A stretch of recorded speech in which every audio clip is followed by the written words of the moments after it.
Weakness to warrior mindset. This is an adult channel, not made for kids. Everything that I say is made for people who are over 18. This is my experiences. But I'm going to talk to you today about some funny shit. So years ago, me and my brother went on this kayaking trip down to the Muddy Creek in Red Lion, Pennsylvania. Okay, we only took one vehicle, my beat 'em up truck.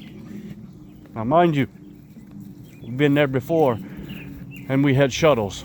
Obviously, if you've been kayaking or you don't know about kayaking, you have a shuttle, park one truck or one vehicle at the put-in point and you put another vehicle at the end point. That way you can frickin', get back to the starting point and load up your kayaks and get the hell out of there. Well, we didn't do that. And it was just one of those days. It was a Saturday morning, early June, where it was that sort of day where it was nice. A little bit of rain. Rain had fell the night before, so we knew the creek was up. And it's that sort of weather where, got down a little bit freaking down in the 50s, and we knew it was going to be like in the 80s.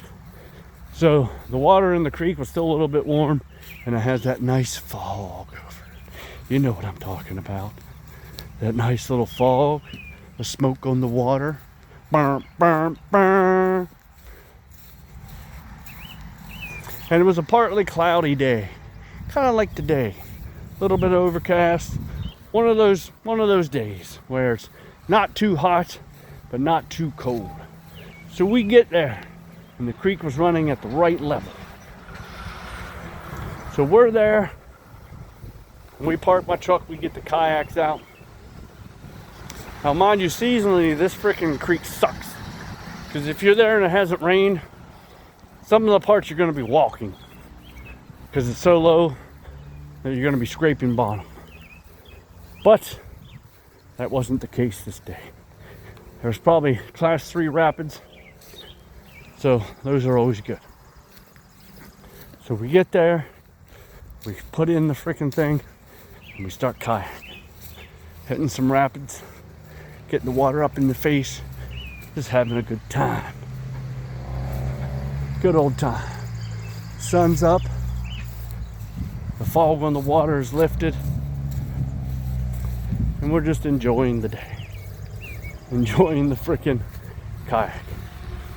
And then we get to a point called the gorge, which is unrunnable. It's like a class 5.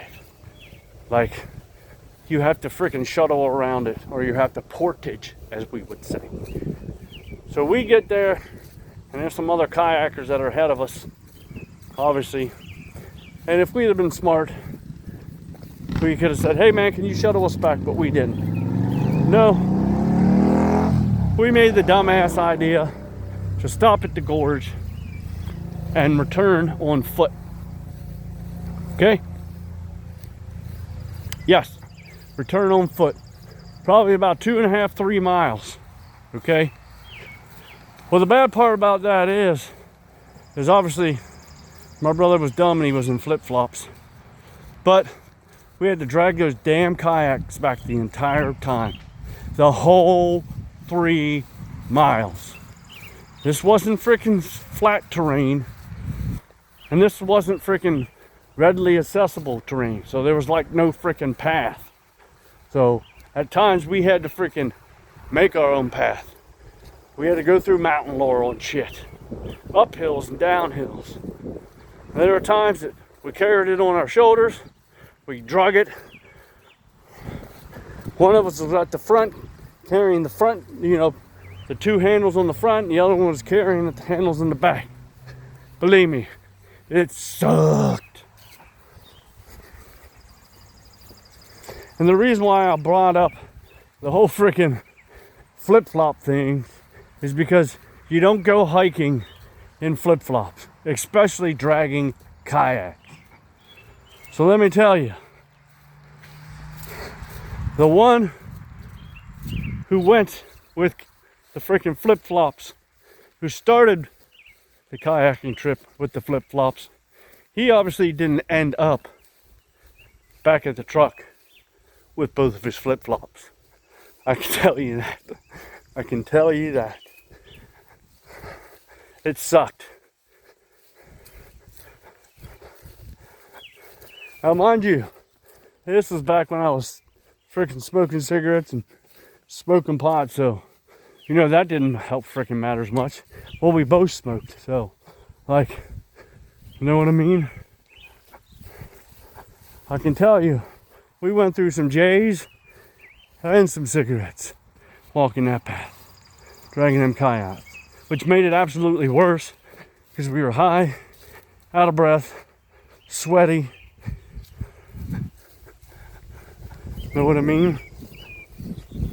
Breaking brush.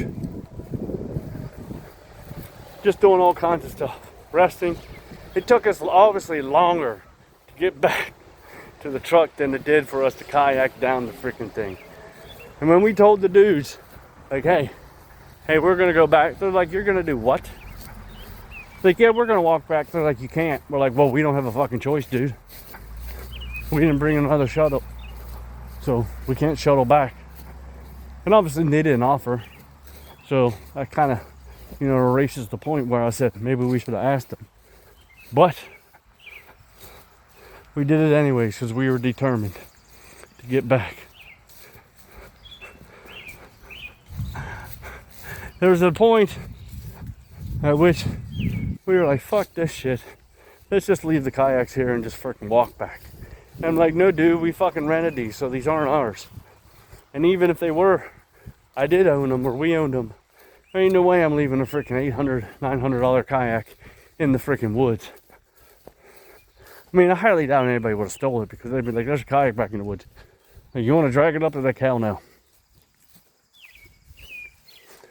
But it was a fun time. Fun time.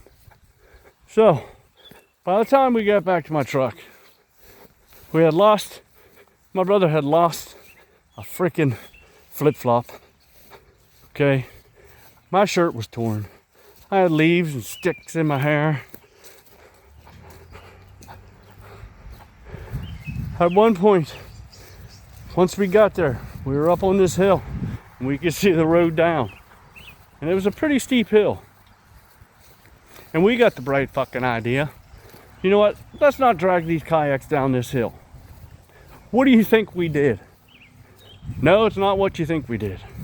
We didn't ride the motherfuckers down, because that would have surely broke our leg. We said, let's slide them down. And I didn't mean like gently slide them down. I meant put them on the slope and let go of them and let them freaking fly through the woods.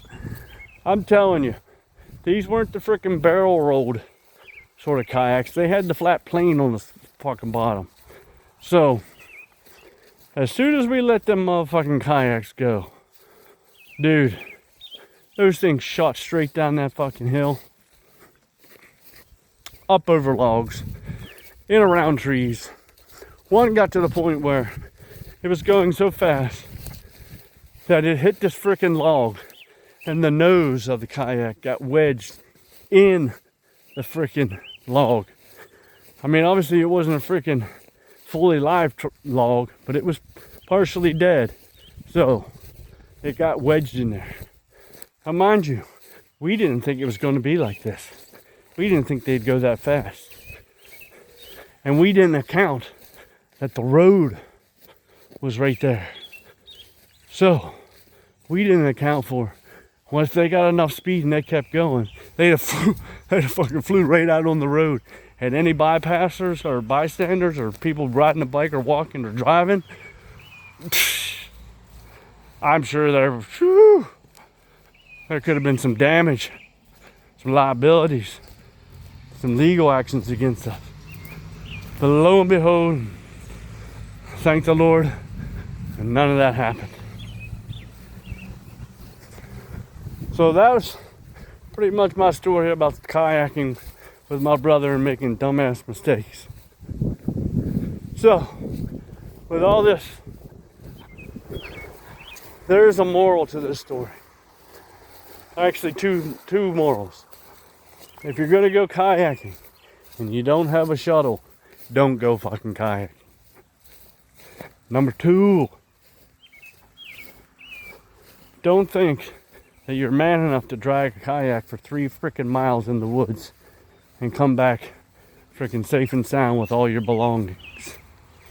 And the third and final moral of this story is, if you're going to freaking send a kayak down a steep slope, attach a rope to it.